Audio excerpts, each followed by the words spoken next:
سلام دوستای عزیز، خدا کنه جور صحتمند باشید. امروز مادر جان تصمیم گرفته که آشک پخته کنه، جایشم خالی.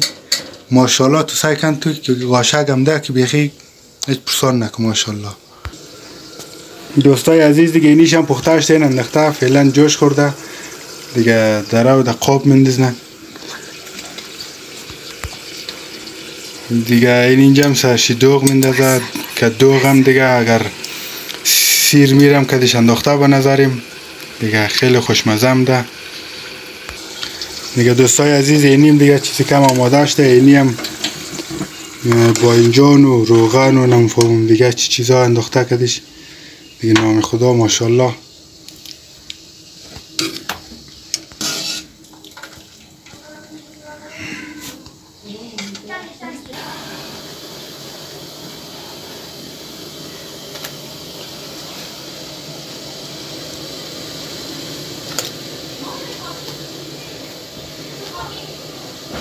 دوستای عزیز اینیش هم بخیر آماده شده دیگه. اینه دیگه یه بینزم در قاب بخیر آماده صرف.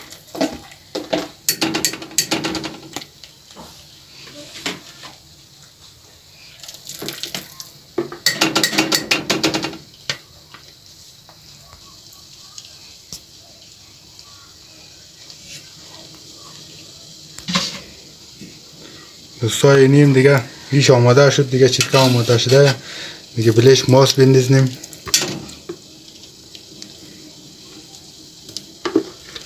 ماشاءالله نام خدا.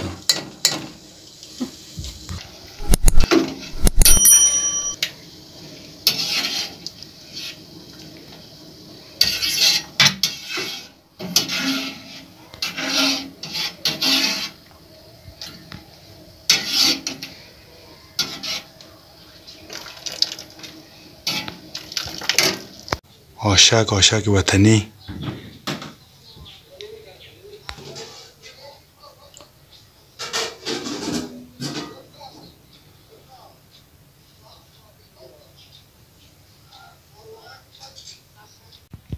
دوستای عزیز این دیگه آشک هم آماده شد.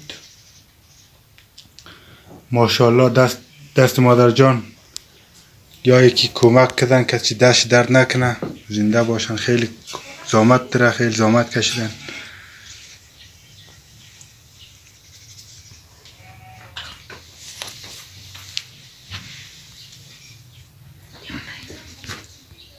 دیگه دوستای عزیز خدا حافظ شم.